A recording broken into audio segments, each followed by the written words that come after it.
Former President Olusegun Obasanjo has taken the podium and he is absolutely staring into the current state of insecurity in Nigeria. In this clip, Baba rejects the usual excuses of religion and ethnicity, calling them nonsense, and declares that the government has failed its primary duty. He even suggests something controversial, calling in the international community because our leaders seems incapable. He is calling out the lack of political will to use modern technology to stop the killings. You need to hear this. Sit back and take a watch. The first responsibility of any government is the protection and security of its citizens. And for anybody, at any time, anywhere,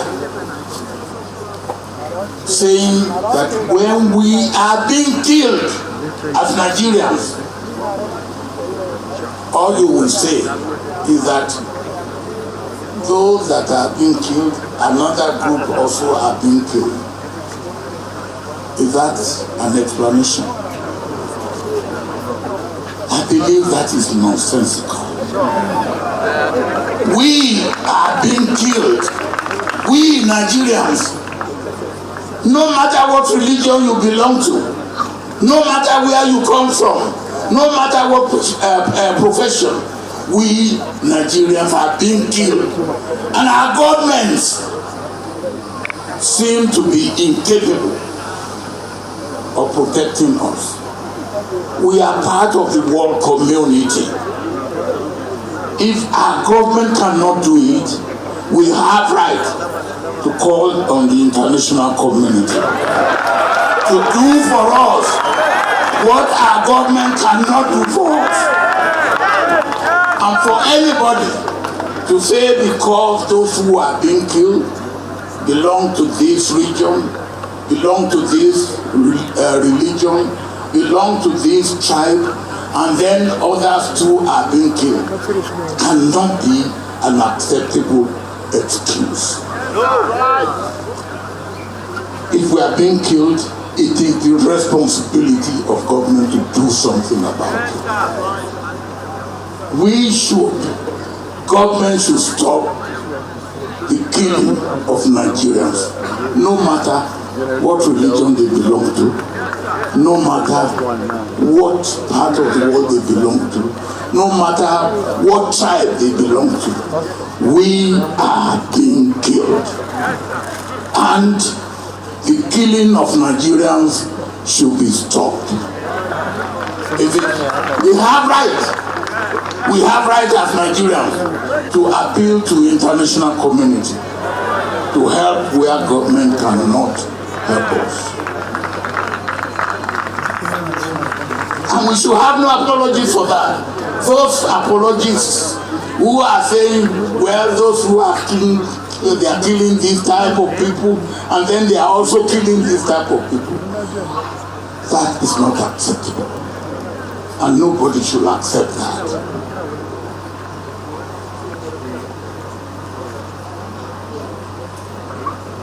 We will pray, and we will continue to pray. But when we pray, we should also work. We should do what we have to do. We should ask government to do what it has to do at all levels. We should ask our leaders to do what they have to do at all levels, in all walks of life, to preserve life in this country. And we should also, because we are part of the world community, we should also appeal to the international community to help us.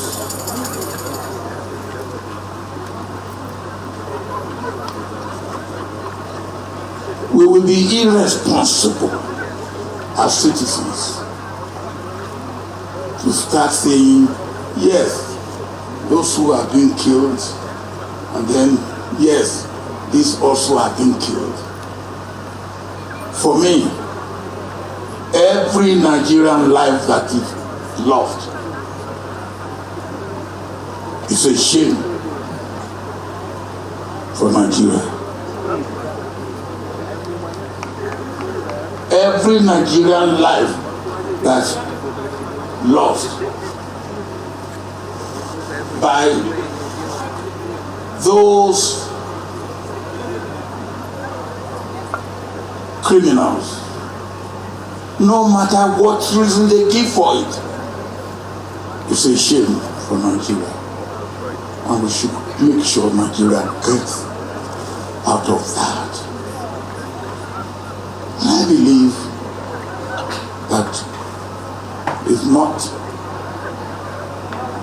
a task that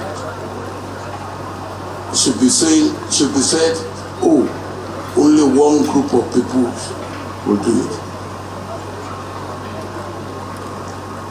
It's a task where we should have all hands on deck.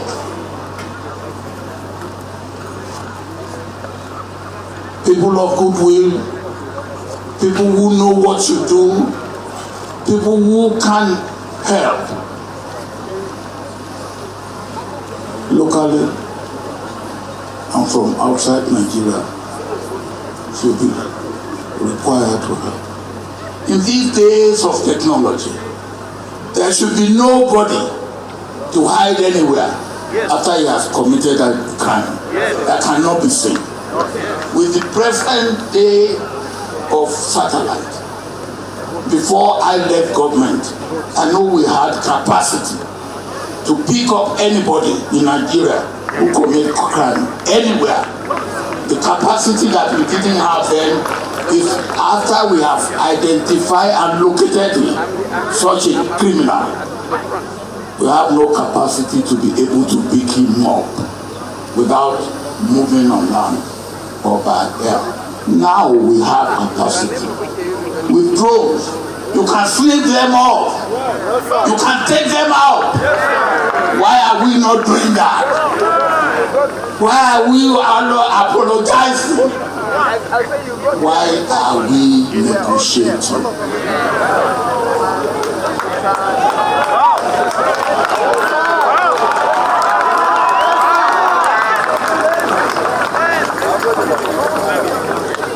And after government has paid these criminals, government denies. And then it continues. It has to stop. We should appeal to our government to do what needs to be done to stop Nigerians being killed. We are being killed. We are tired of being killed. And we want the killing of Nigerians. Whether they are Christians or Muslims or pagans, they are Nigerians. And the life of every Nigerian matters. So let us unpack that, because there was a lot of heat in those few minutes. First off, do you catch the frustration in his voice? Obasanjo started by laying down the law. The number one job of any government is the security of its citizens. But the part that really got me was when he addressed the narrative we hear every day in the news. You know how it goes when people are killed. The first thing officials often say is, oh, it is this tribe fighting that tribe, or it is a religious conflict. Obasanjo is saying, stop it.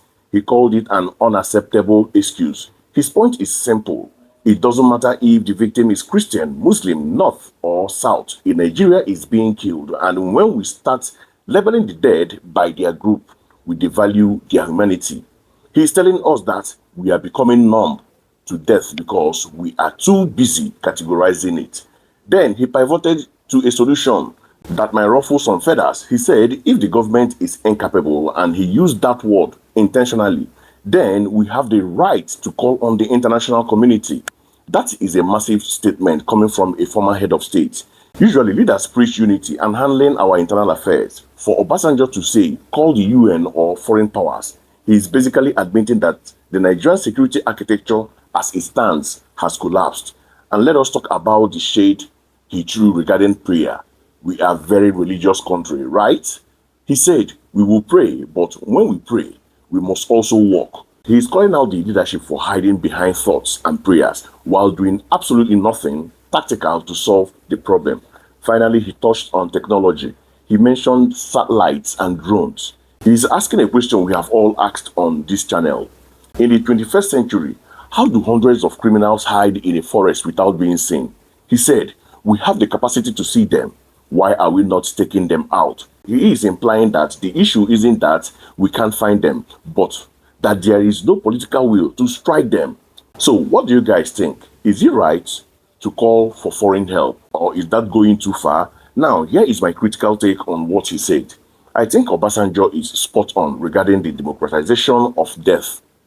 We have normalized tragedy in Nigeria to the point where we only care if it happened in our region or to the other region. That is a failure of neighborhood. If a life in Borno doesn't matter to man in Nigeria, then we aren't really a united nation. Are we? No, we are not. However, we have to look at the messenger too. Obasanjo is a former general and a two-term civilian president. When he talked about capacity and not sleeping on the job, we have to ask, did he fix the foundation of these problems when he was in power? That's a good question to ask. So, some might argue that the Odi massacre under his watch was a heavy-handed approach to security that didn't solve the root causes. So, while his message is correct, it does come with a bit of irony. But the most damning part of his speech is about technology. He is 100% correct. There is no excuse for unknown gunmen in the age of Google Earth, military drone, and satellite surveillance. If a former president is telling you that the country has the capacity to see these guys but chooses not to sneeze them out, that suggests complicity or high-level sabotage. Calling for the international community is a double-edged sword. Yes, it might stop the killing, but it also the ultimate vote for no confidence in our military and government. It is admitting that we are a failed state. I don't know if we are ready for the implication of that, but if it saves lives, maybe Baba is right. The government needs to stop giving excuses and start using the technology they claim to have bought with billions of naira. But that's just my view. I want to hear from you in the comment section. Do you agree with Obasanjo that we should bring in the international community to fight insecurity? And why do you think the government isn't using the technology Obasanjo claim we have? Drop your thoughts below. Don't forget to smash that like button, subscribe to Obas Trending Gist, and turn on the notification bell so you never miss an update. Stay safe, Nigeria. I'll see you in the next video.